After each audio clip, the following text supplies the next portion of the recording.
So, hi guys, today we're gonna be explaining Bitcoin in 15 minutes. So, let's jump right into it so we don't waste any time. So, yeah, in this episode, what you know, number one, we're gonna have 5 questions answered. What Bitcoin actually is, beyond the headlines and the price charts, we're gonna answer that. We're gonna also answer how it works, dive deeper into blockchain and mining, and also why it has value, the scarcity story, and the honest counter argument. Also, what changed by 2026? ETFs, nations, and new laws, including Ghana's. Is it too late? The question everyone's really asking will be answered here. So let's jump in. So if we want to talk about Bitcoin, or we want to explain Bitcoin, we need to dive into the problem about money. So the problem about money. Bitcoin only makes sense once you see what's broken about money. Okay, so money gets printed, governments can create more currency at will, and every new note quietly shrinks the value of yours, whereby it's hit with inflation. Ask anyone holding cedis through a rough decade. Okay, we've seen what the cedi has done. You know, it's moved from 2 cedis. In fact, it's moved from 2 cedis, some pesos to what, 17 cedis, 50 pesos, and it's currently hovering around 11 cedis. So yeah, we've seen what it's done. And money needs permission, okay? So when it comes to money, banks decide when you can move your own money, at what fee, during what hours. Billions of people don't even get an account. Okay, so the banks decide whether you get access into trading money or not. And also, money hates borders. Okay, when it comes to borderless payments, sending value across countries is slow and expensive. Remittance fees routinely eats 5 to 10% of what families send home. Yes, that's a lot of money. Okay, the setup. In 2008, in the middle of a global banking crisis, someone proposed money with no printer, no gatekeeper, and no borders. So let's see the white paper of Bitcoin. So a 9-page answer, an anonymous author, a white paper, and an idea banks said was impossible was proposed here in the white paper, whereby we see Satoshi Nakamoto. He published a Bitcoin white paper in October 2008. It was 9 pages that launched a $1 trillion asset class that we're trading today, BTC. Identity still unknown in 2026. Person, group, nobody has proven it, who Satoshi Nakamoto is. Disappeared in 2011, leaving the network to run itself, which is exactly the point. Okay, his last transaction that was traced was in 2011. That's 15 years ago. The breakthrough idea: digital cash that moves person to person, no bank in the middle. It solved the double spend problem. Digital money that can't be copied. Okay, unlike the banks and the paper money, whereby you can just put on the printing machines and print. Trust is replaced by mathematics and thousands of computers checking each other. So trust is not in any middleman or institution or government. One word, 2 things. Okay, so let's have this explained. So we have Bitcoin as a network and Bitcoin as a coin.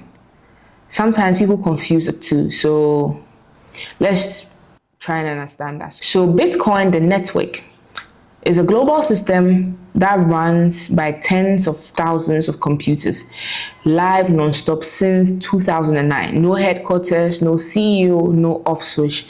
Think of it as the roads, okay? It's never been hacked at the protocol level. 17 years and counting. From 2009, that's 17 years. And we have Bitcoin, the coin, okay, which is BTC. The scarce digital asset that moves on those roads. The thing people buy, hold, and argue about on the internet. Divisible into 100 million sats. So you never need a whole one, okay? So Bitcoin is created in a fractionalized way whereby you don't necessarily need to buy a whole one, a full one. So you can own 50 cedis worth of BTC. Nobody starts with a whole coin, ideally, but some people do. Some people have the money, right? So blockchain, let's do this in 90 seconds. Blockchain is a public notebook that the whole world shares and nobody can secretly edit it, all right? So we have the block, which is a page of recent transactions, sealed and time-stamped. And then we have the chain. Each page carries a fingerprint of the page before it. That's the chain. And then we have tamper proof. It's also tamper proof as well. Edit any old page and every later fingerprint breaks. You cannot edit it. If you do that, the fingerprint breaks. Every other fingerprint breaks. It's like the whole thing falls apart. So everyone can read it. Every Bitcoin transaction since 2009 is public. That's radical transparency, the opposite of a bank's private books. And no one owns it. Tens of thousands of computers worldwide hold identical copies and check each other constantly. Rewriting it is practically impossible. Okay, rewriting the blockchain is practically impossible. You need to overpower more computing power than most nations possess, and everyone will see you try. Let's see you try. Mining. So who writes the next page when it comes to mining? Okay, so ideally mining is like solving complex mathematical equations. So it's a global competition that turns electricity into security. So number one, computers worldwide race to solve a math puzzle roughly every 10 minutes, and then it moves to who wins the page. Okay, the winner earns the right to add the next block of transactions. And number three, the winner gets paid. The winner receives brand new Bitcoin. This is the only way new coins are created, right? As a reward for solving those complex mathematical equations. And then secure everyone. All that computing power as a war attackers would have to outspend. That's the security. That's the whole security of Bitcoin.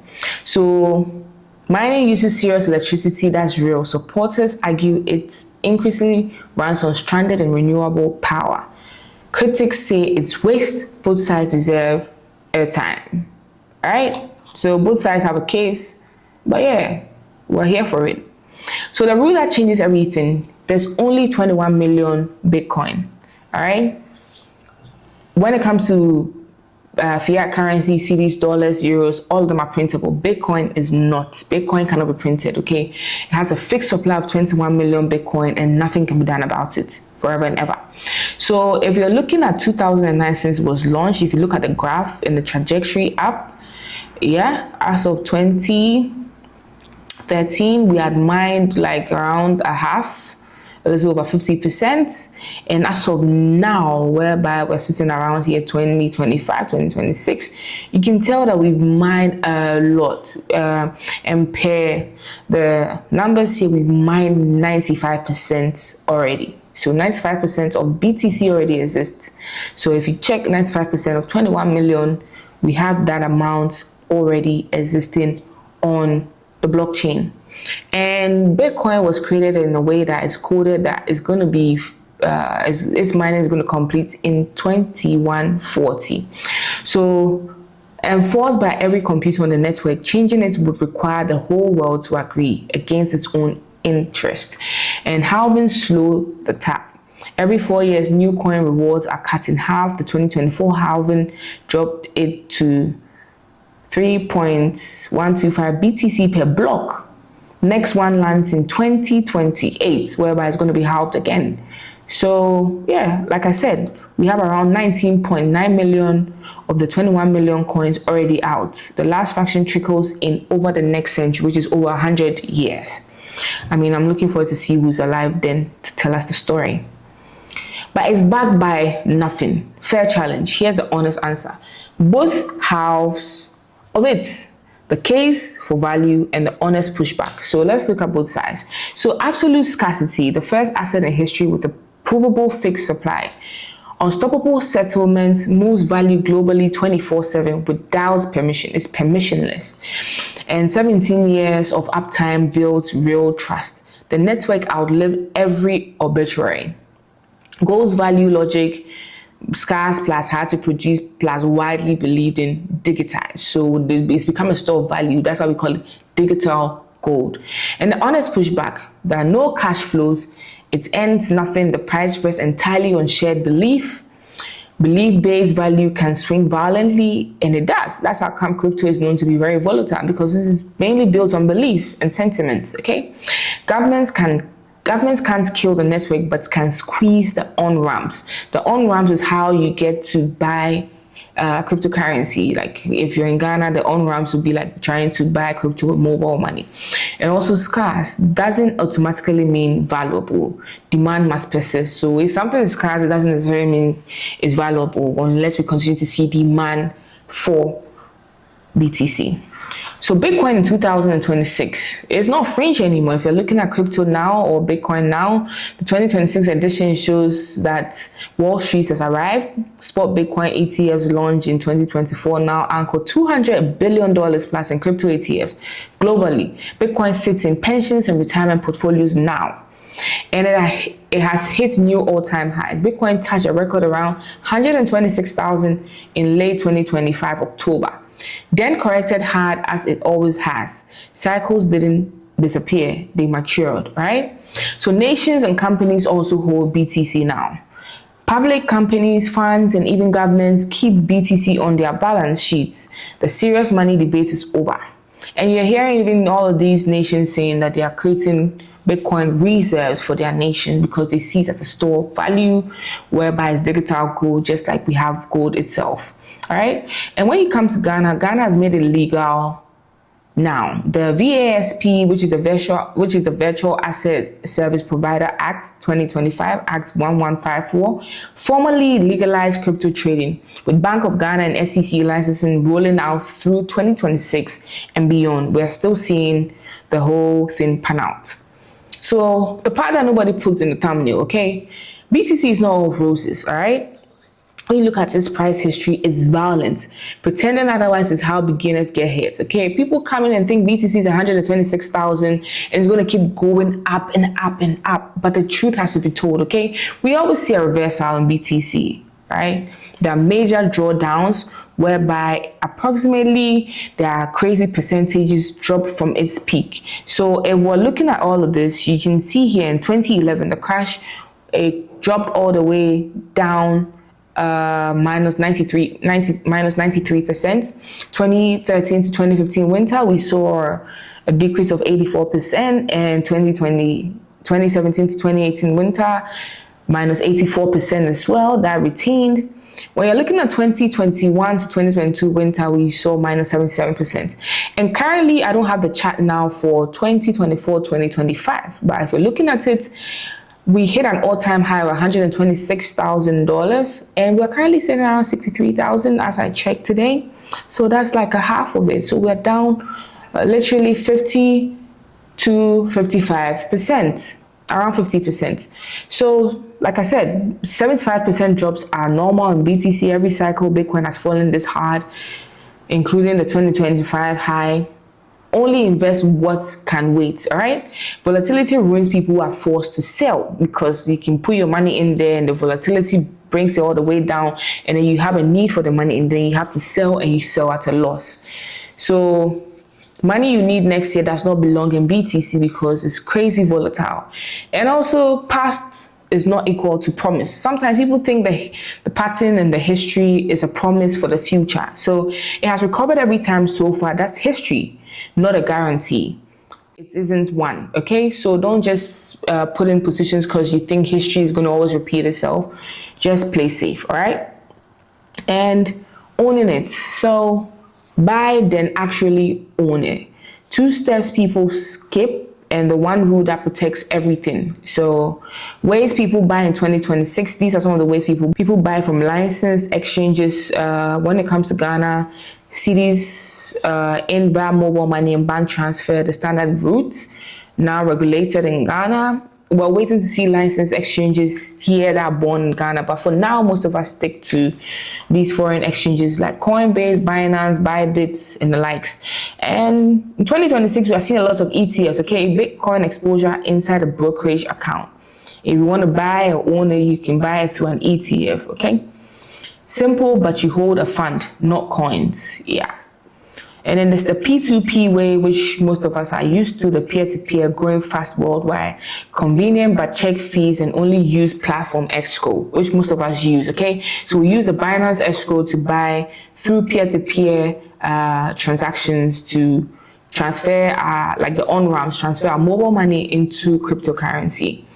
So Take real ownership of your cryptocurrency. If you have BTC, you need to take real ownership of it. And here we're going to say the jargon in crypto, right? Not your keys, not your coins, all right? Coins left on an exchange are not yours. Exchanges collapse and have burned millions of people in the process. Move meaningful to a wallet you control. You have private keys, a hardware wallet. Example is a Tangent, okay? And I'm going to put a link in the description below that can take you to Tangent to buy cold wallet. And I'm going to put in a discount code whereby if you use that code, you get 10% discount on whatever it is you're buying. If you use that code, you get 10% discount whatever it is you're buying, all right? And also, very key, your seed phrase is equal to your money. So you can store it, you can write it on paper, don't keep it online, it should be offline. And ideally, because of how the ink evaporates or disappears from paper, you can have it written or engraved on steel. Offline, keep it in 2 different places and show it to no one. So, is it too late in 2026? Straight answer, but there are 2 sides to this, so let's dive just right into it. So if we're talking from the too late perspective, okay, that's going to be to somebody who's expecting 100x returns.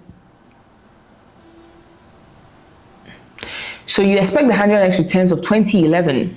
That phase is mathematically gone. Yes, you've missed out. Then you're too late. You're chasing a quick flip on borrowed money or savings you need soon. You're too late.